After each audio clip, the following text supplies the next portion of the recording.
Hello, I'm Amber. And I'm Neha, a parent of a gifted child who's on autism spectrum.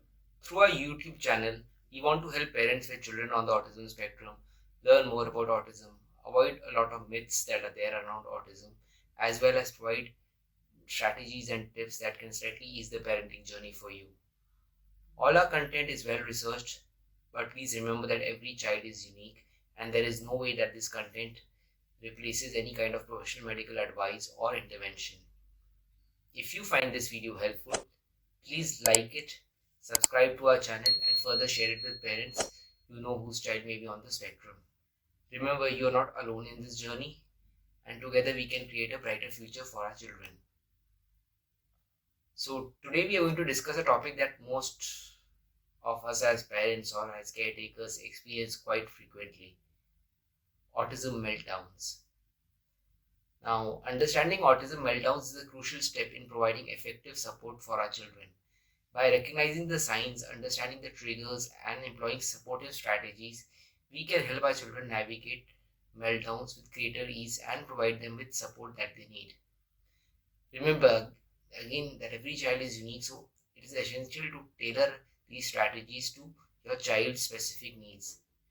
So, Meltdowns can be overwhelming and challenging, both for the caregiver and, of course, the children. They don't know what they're doing in there. As parents, we also completely lose our track and we tend to scream at them because we feel it might be a tantrum that they're throwing. They're just making a ruckus out of nothing and they are overreacting to things. But remember, we have children on the spectrum whom we also don't. They are every day they're struggling with their emotions, how to portray them, how are they going to. It's a challenge for them to actually express most of the things. So when they cannot do it, when they are really getting filled up and they're not able to express in words what they're feeling, so they tend to have a meltdown, which is very, very different from tantrum. Now, but we have to have the right knowledge and strategies to support our children because it's not easy for the child anyhow to come out of it and behave as we want them to, which is obviously going to be different. Now, meltdowns are intense reactions to overwhelming sensory, emotional, or cognitive stimuli that occur in individuals on the spectrum. It's important to know that meltdowns are not the same as tantrums. Meltdowns are often involuntary and can be triggered by various factors. And we cannot say what can trigger a meltdown ever. We cannot pinpoint anything, but we can sort of take some steps. We usually confuse meltdowns with tantrums, and let's clarify a few things. Now, meltdowns are not a disciplinary problem. They're not an indication of bad parenting. They're not even an indication of a misbehavior, and they are not in the child's control. So it's like the behavior is controlling the child because the child really doesn't know what is happening. He just goes on crying, or he goes on, he just scream, lie down on the floor, shout, throw things, or probably hit you or other people siblings. Around. Yeah. Other people around because he or she doesn't know what is happening. Now, meltdowns are a result of overstimulation. They are a body's way of purging, basically getting rid of something harmful. I don't know. We are not very sure, but it can be something which they are not hiding, but they're not capable enough to express, and it is sort of it is something which is harmful for the body mentally also, and they're not able to express, and that is what is happening. They are common in people with autism, and obviously they are automatically confused with tantrums. So, recognizing the signs of an impending meltdown is crucial for proactive intervention. Since every child is unique, these signs may also vary from child to child. However, there are some common indicators that you can look out for. These are generally changes in behavior such as increased restlessness or withdrawal. The child will become very, very restless or would, go into his own zone or probably go in a corner and then lie down and, may not want to be touched by you or won't just want to get involved with you. So that change in the behavior is one of the signs. In case of restlessness, he could fall on the floor, scream, hit you, or probably other children or people around, and even throw objects. Then there is heightened sense of sensitivity to stimuli such as loud noise, bright lights, or certain textures that could cause that meltdown. And difficulty with verbal communication or an increase in repetitive behavior is another sign of impending meltdown. And of course, accelerating frustration or anxiety. These are signs that the child is going through a meltdown. A phase like that. So understanding triggers. Now, we need to understand what can really trigger, and how do you anticipate and manage them effectively. And triggers can be categorized into three main types. One is sensory, which includes, again, like he said, loud noise, bright lights, strong smell, or overwhelming textures. Food, when children eat, it can sort of lead to something. Emotional triggers, I think these are the most common ones because our children cannot really express, so keeping things inside really frustrates them. Now, changes in the routine, transitions, social interactions, or unexpected events can lead to emotional overload. We've already talked about setting a routine for the child. Every video nearly we talk about setting a routine. Now, routines are very important. That is what gives them that confidence that this is what they have next, and they're very happy about it. Now, if you're taking your child out and if you're not informing him beforehand or her beforehand that this is what we're going to do, and if you're not repeatedly telling them that, it sort of takes a toll on them. And then if you've already told them and you diverge from there and you take the child to another place or another event without even informing him or her, it becomes very taxing for the child because it's very difficult for him to comprehend it and understand that, okay, this wasn't in the charts, but it's okay to digress sometimes. But in case of our children, it becomes very difficult for them. So emotional triggers you have to watch out for. Then there's cognitive triggers. The challenges with problem solving, processing information, or sensory processing can contribute to meltdowns. Now, problem solving, every child, when they're trying to play, any child who's trying to play, if they're not able to solve it, they do it a couple of times, 3 times, 4 times, and then they give up. Our children can sort of, they might not just give up like that, but they will cry about it, they'll make such a thing about it. They themselves don't know how to solve it, but they are trying to look for a solution and at the same time crying and trying to express their emotions, which is not happening in words. I think the cognitive triggers would generally happen when the child is in a school, or probably when you are trying to teach him something new, or probably he is in his therapy class and then he is being taught something, but that is becoming too much for him or her. So those kind of I think that those kind of situations is where a meltdown related to a cognitive trigger could happen. As far as as Nihat mentioned, emotional triggers are, I think, the most common ones which we notice, and sensory triggers, again, it's not something very very common that we have noticed with our child, but yes, I think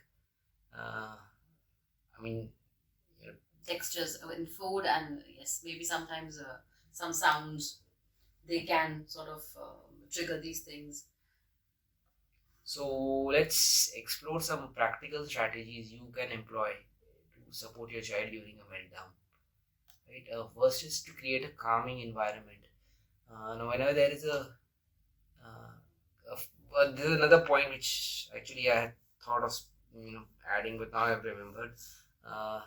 See, whenever a meltdown happens, it doesn't happen due to a reason which happened long back. Generally, if you try to analyze why a meltdown happened, the cause for that would have been triggered in the last half an hour or 1 hour. It's very recent. It's very recent. Very fresh in the mind of the child. So yeah, it's very fresh. So if you try to, whenever a meltdown happens, try to list down or just think as a parent or the caretaker what happened in the last half an hour, last 1 hour, and just try to list those things. What were the 2-3 things which had triggers, which could have been, which could have led to a meltdown, and how was it different from a regular situation? For example, today we were going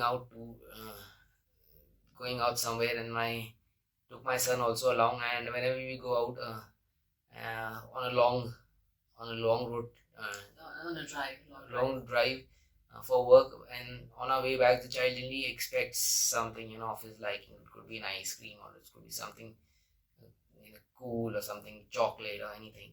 It's of his choice, and it's expected out of him. And we tell him where we are going, and once we are done with our work, we tell him that okay, we are going to go back home.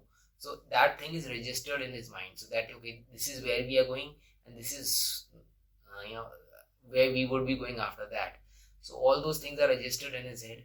But today there was a deviation in the plan. We had instead of going home, as we had told our child, we went somewhere else for some work, and since we were getting late from at that place, we couldn't buy him his favorite ice cream which he was expecting, though we had not told him that we'll buy, but it's an unsaid rule that we have with him. So maybe he didn't expect that. Also, it was a deviation, so that's another change from what he was already told.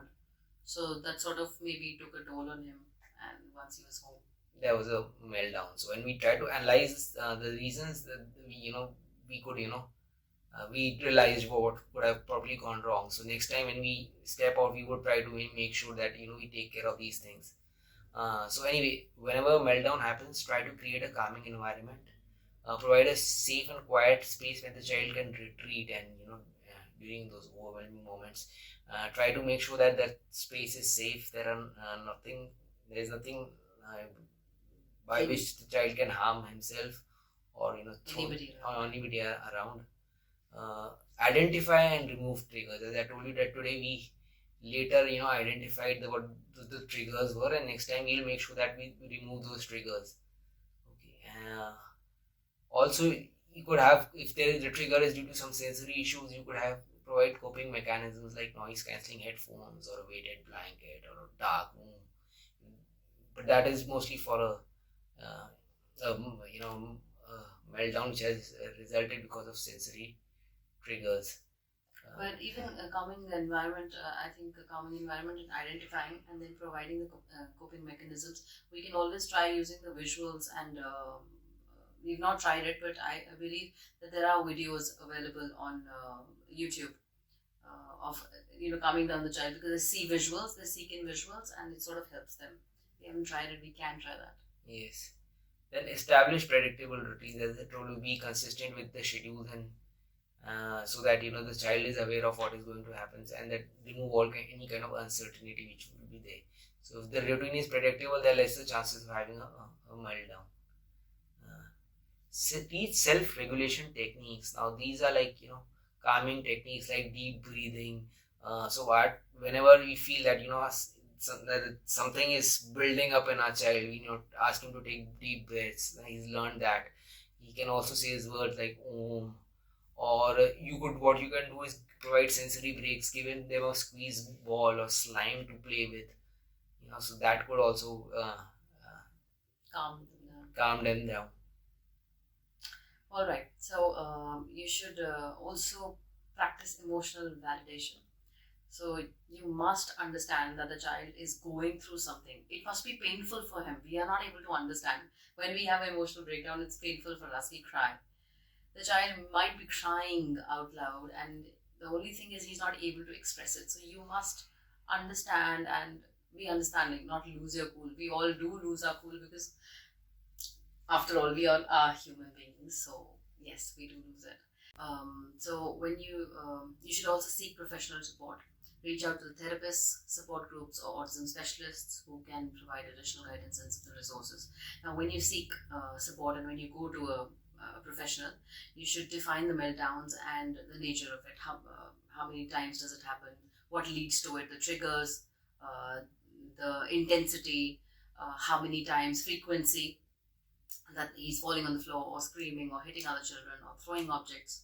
What are the possible reasons of that? If you have noted down and understood, you have to let the professional or know all that. So that would actually help them, gauge what is leading, what are the possible reasons, and provide guidance according to your child.